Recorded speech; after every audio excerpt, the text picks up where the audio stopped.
Good evening mga Lods. So once again, this is your Lods TV. So today, magluluto tayo ng adobong manok. At kasama po natin si Lods Ribas. Siya po yung magkukok ngayon. Kaya watch and learn. At bago ang lahat, paki-like, comment, and share ang ating video mga Lods. Thank you po sa lahat. Especially sa ating mga solid na supporters. Maraming salamat po. Ingat po kayo palagi. So ayan, ginahit-gahit na ni Lods Ribas ang ating lulutuing manok.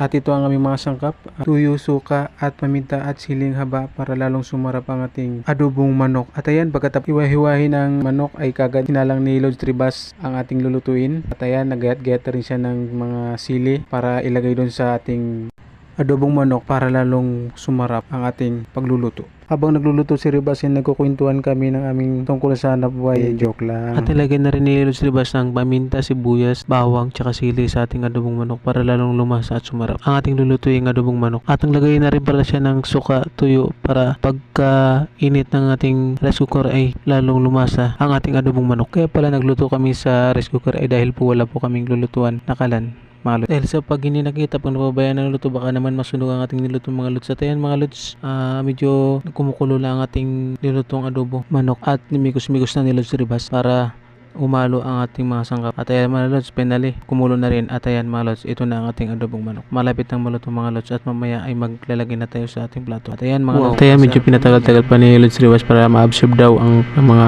nilagay na panlasa. At ayan mga Lods, sinalin na nga ni Ribas sa plato kasi nga magsasaing pa siya dahil wala pa siyang kanin. At ayan mga Lods, kita nyo naman kung gaano kasarap ang luto ni Lods Ribas, diba mga Lods? At ayan, inisa-isa niya paglagay mga Lods. At akong nagtitingin ay nagugutom na rin ako mga Lods. Sabi ko nga sa kanya mga Lods, bilisan niya kasi nagugutom na rin ako mga Lods. Sabi pa nga ni Lods Ribas ay magpapigil mo na raw ako kasi raw wala pang sinaing, baka raw ubos na ang ulam, wala pang sinaing.